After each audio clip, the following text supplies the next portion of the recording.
2 aircraft में मसूद अजहर जी के साथ बैठकर।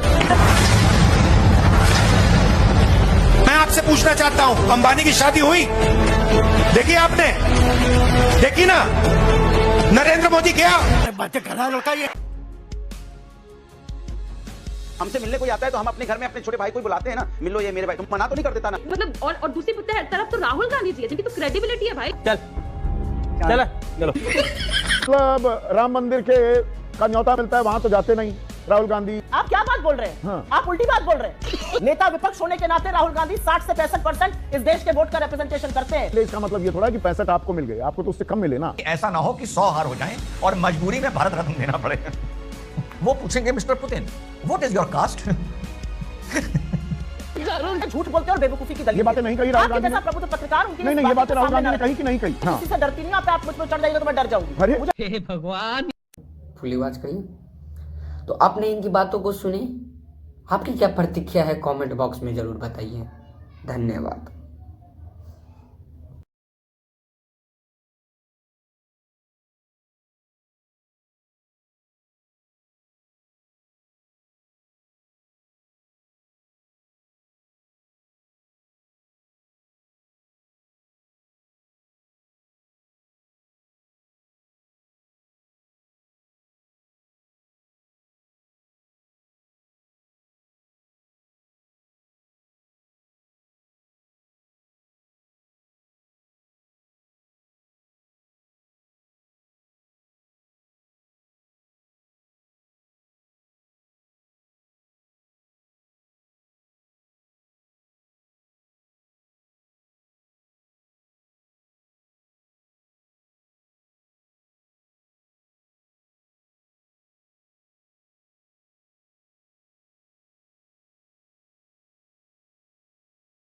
भाई पिक्चर चालू करो बे। विपक्ष के नेता उनके साथ एक डिनर हो जाए तो उसमें बुराई तो कुछ हो नहीं सकती ना, मुझे कोई दिक्कत नहीं है। हमसे मिलने कोई आता है तो हम अपने घर में अपने छोटे भाई को बुलाते हैं ना, मिलो ये मेरे भाई, तुम मना तो नहीं कर देता ना कि नहीं आपका छोटा भाई नहीं मिलेंगे, नहीं इनसे नहीं मिलेंगे, सिर्फ आपसे मिलेंगे, ऐसा तो नहीं करता ना। यही संस्कृति इस देश की है। अच्छा, कि हमारे घर में कोई आता है तो हम दूसरे से भी अपने भाई से मिला देते, क्योंकि ये हिंदुस्तान जो लोकतंत्र में एक सत्ता होता है, एक विपक्ष होता है। विपक्ष में भी 236 सीटें हैं, सत्ता के पास 240 सीटें हैं। 4 सीटों के तो कम है। 37% पे आप इस सरकार चला रहे हैं, तो और जो अनुराग भदौरिया जी संस्कृति समझा रहे हैं आप। संस्कृति तो स्वतंत्रता दिवस, गणतंत्र दिवस, चीफ जस्टिस के समय तब भी होती है, तब तो सांस्कृतिक अपनी ड्यूटीज याद नहीं आती राहुल गांधी को। लेकिन इसके अलावा मैं बताऊं किस तरह से वो संस्कृति दिखाई कांग्रेस पार्टी ने चाय वाला दिखाकर। वो संस्कृति वाले आज संस्कृति की बात कर रहे हैं। उन्होंने कहा कोई घर में आता है तो जो घर का छोटा होता है हम उसको भी मिलवाते हैं, पर अगर घर में कोई छोटा ऐसा हो कि कोई भी आ जाए वो कोने में ऐसे खड़ा रहे और वो किसी को मिले नहीं, वो मुंह फुलाकर बैठा रहे और जोर जोर से पैर पटक करके रोने लग जाए। कोई अगर ऐसा हो जो आपके घर के बारे में ही उल्टी सीधी गालियां दे, उसको बदनाम करने का काम करे, उसको गाली देने का काम करे, उसका आप क्या करेंगे? अरे मैं झूठ नहीं बोल रहा हूं। राहुल गांधी ने पिछले 7 सालों में देश के बाहर अलग अलग देश के लोगों के सामने 15 बार देश को गाली दी है। क्या बढ़िया था गुरु। बहुत सारे तस्वीरें यहाँ पर दिखाए हमारे भाजपा प्रवक्ता महोदय कि यहाँ गए वहां गए, इनसे मिले राहुल गांधी, उनसे मिले। ऑफिशियल मीटिंग हुई थी क्या, या अपनी कैपेसिटी पे मिले थे राहुल गांधी? भारत सरकार ने मिलवाया। और सबसे गंभीर बात यह है, क्योंकि ये जो विषय है बहुत गंभीर मसला है, सबसे इंपॉर्टेंट बात यह है कि देश में भाजपा को कम से कम ये तो अब इस मुगालते में नहीं जीना चाहिए कि भाजपा देश है। भाजपा एक सत्ता में बैठी हुई पार्टी जरूर है, लेकिन वो आधा हिस्सा है, आधा हिस्सा विपक्ष है। लेकिन प्रॉब्लम ये है ना कि तब नेताओं के दिल बड़े हुआ करते थे, अब सीना बड़ा होता है, दिल छोटा हो गया है। यही समस्या है। और मैं ये भी कहूंगी कि ये दुर्भाग्य है देश का कि हमें ये दिन देखना पड़ रहा है। बट आप मुझे ये बताइए ना विकास जी, कि अगर सरकार के पास इतना समय है कि मीडिया हाउसेस के सामने बिठा दिया जा रहा है पुतिन जी को, तो क्या ये मतलब और दूसरी तरफ तो राहुल गांधी जी है जिनकी तो क्रेडिबिलिटी है भाई। बोला तूने? मीडिया हाउसेस के सामने बिठा दिया जा रहा है पुतिन जी को। नहीं, पहले क्या बोला? दूसरी तरफ तो राहुल गांधी जी है जिनकी तो क्रेडिबिलिटी है भाई। चलो कह रही है प्रियंका भारती जी, ये आप कह रही है राहुल गांधी है तो क्रेडिबिलिटी है। बिहार के चुनाव के बाद आप ये कह रही हैं। आरजेडी के साथी राहुल गांधी की क्रेडिबिलिटी बता रही थी। मैंने सामने ही अभी एक मीडिया की रिपोर्ट पढ़ी कि बिहार के रिजल्ट आने के बाद आरजेडी कह रही है, RJD blames Congress for poll rout, dares to part ways. सुधरो रे, अभी तो सुधर जाओ। दो बातों का जवाब देता हूं। पहली बात तो इन्होंने कहा कि पहले दिल बड़े होते थे नेताओं के, इसलिए अटल जी को यूएन में भेजा गया, कांग्रेस ने भेजा था। पहले विपक्ष के नेता इतने अच्छे होते थे कि वो भारत का पक्ष वैश्विक मंचों पर रख सकते थे, नहीं तो पाकिस्तान को प्रस्ताव लेकर के यूएन में आ रहा हो, अटल जी पर इतना विश्वास था देश को। राहुल गांधी को भेज करके देखिए, राहुल गांधी कह रहे हैं बॉस्टन में 20 अप्रैल 2025 को कि इलेक्शन कमीशन तो हमारे देश का कॉम्प्रोमाइज्ड है। 12 सितंबर 2017 में कह रहे हैं कि idea of non violence is under attack. 11 सितंबर को कह रहे हैं प्रेस क्लब में वॉशिंगटन में कि राहुल गांधी ने हमारी देश की डेमोक्रेसी को कह दिया ब्रोकन है। ऐसे नेता को भेज करके कहां जाएंगे आप? पर ये जो इल्हान उमर से मिलने वाले राहुल गांधी हैं, ये कौन सी कैपेसिटी में मिले? ये भारत सरकार की कैपेसिटी थी। जो नेता कांग्रेस, यूएस कांग्रेस के अंदर भारत के खिलाफ प्रस्ताव लेकर के आए, अपनी विजिट में राहुल गांधी जाकर के उस नेता के साथ चाय पी और मीटिंग करें। अरे ये तो भारत सरकार की कोई नीति नहीं रही, ये राहुल गांधी की नीति है। और मैं आपको एक बात बहुत स्पष्टता के साथ कहता हूं, there are no two perspectives about India. एक ही पर्सपेक्टिव है, पुतिन आए या कोई भी दुनिया के नेता आए, भारत का एक ही पर्सपेक्टिव है जो भारत की ताकत के अंदर भारत को दीमक की तरह खोखला करना चाहते हैं और बाहर जाके अपना झूठा प्रोपेगेंडा। बहुत सही। शाबाश बेटा, बहुत बढ़िया। मतलब राम मंदिर के का न्योता मिलता है, वहां तो जाते नहीं राहुल गांधी। यहाँ पर अगर नहीं मिल रहे हैं तो इतना इसको बात का बतंगड़ क्यों बना रहे हैं राहुल गांधी? मूर्खतापूर्ण दलीलों का मैं जवाब नहीं दूंगी, क्योंकि वो डिप्लोमेसी में मूर्खता की दलीलें देंगे, उस पर मैं अपना टाइम क्यों बर्बाद करूं। ये आप राजनीतिक इसको बम के तौर पर एक डिप्लोमेसी बम फोड़ने की कोशिश कर रहे हैं। जब वो लोग इंडिया आते हैं तो वो लोग नेता प्रतिपक्ष से, विपक्ष के नेताओं से मिलते हैं। ये मीटिंग और ये झूठ बोला जा रहा है भारत सरकार की ओर से कि वो डिसाइड करते हैं। Minute to minute coordination MEA करता है, उनके सिक्योरिटी, उनके प्रोटोकॉल्स के साथ मिलकर करता है।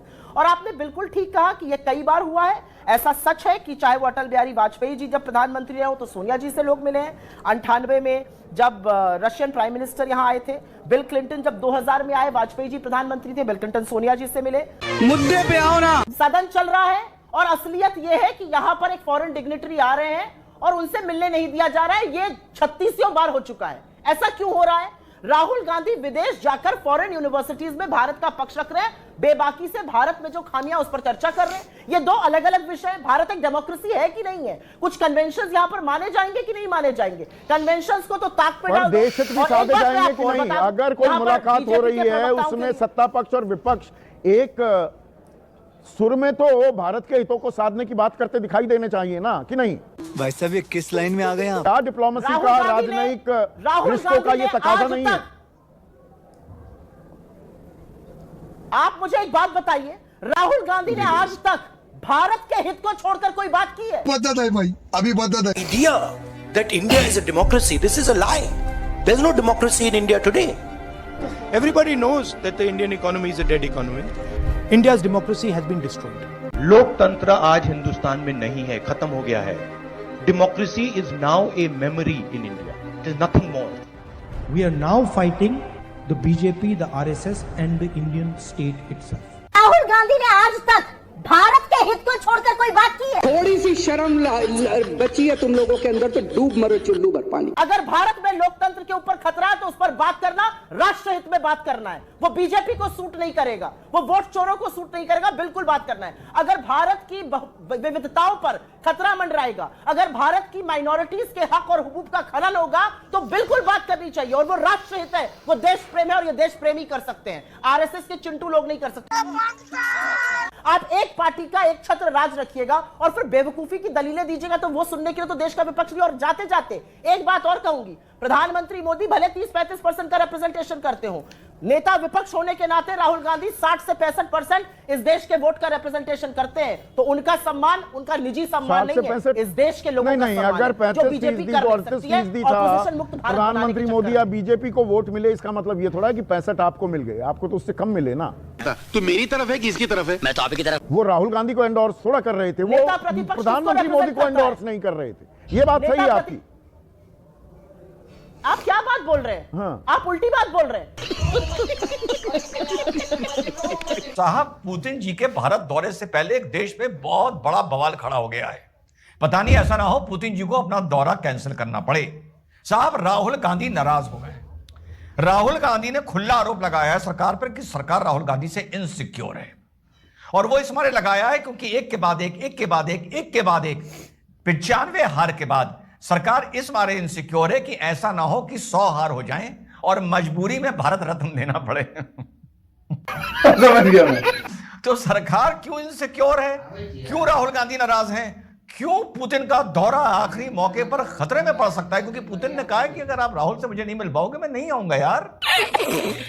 अब पुतिन से जो इनकी मुलाकात अगर करवा दी जाए तो मेरे हिसाब से जो पहली बात राहुल गांधी पुतिन से पूछेंगे, आप लोग बताइए आपको क्या लगता है क्या पूछेंगे? वो पूछेंगे, mister Putin, what is your cast?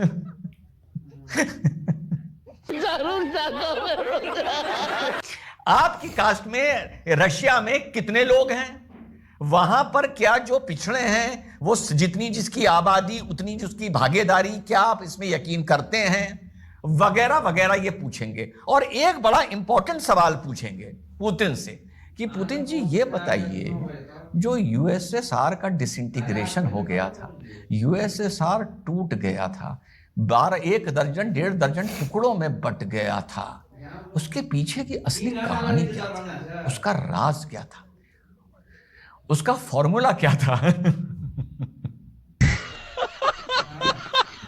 ये कह रहे हैं कि नहीं मिलने नहीं दे रहे। अरे भाई, आप बात बात पर तो 7 समंदर पार चले ही जाते हैं ना राहुल गांधी, और तथाकथित पोल खोल करते रहते हैं। अक्टूबर में EIA यूनिवर्सिटी कोलंबिया में थे, कह रहे हैं आरएसएस और बीजेपी की विचारधारा कायरता पर आधारित। अप्रैल में बॉस्टन में थे कि लोकसभा चुनाव निष्पक्ष नहीं था, पूरी तरह से नियंत्रित था। जॉर्ज टाउन यूनिवर्सिटी में सितंबर 2024 पिछले साल थे, लोकसभा चुनाव निष्पक्ष नहीं था, चुनाव आयोग वही कर रहा है जो वो चाहते हैं। बेल्जियम में थे 2023 में। नरेंद्र मोदी के प्रधानमंत्री बनने के बाद भारत में नफरत और हिंसा बढ़ी। पार्टी बदल लिया साला। संदीप जी आप बोल चुके हैं। धर्म के पीछे छिपे ढोंगी हिंदू जो कि गर्भगृह में वहां के साधुओं के घोर विरोध के बाद कैमरा लेके चले जाते हैं। आज हिंदू धर्म के पीछे छिपे ढोंगी हिंदू जो कि गर्भ। खत्म, bye bye, tata, goodbye, गया। बात करिए।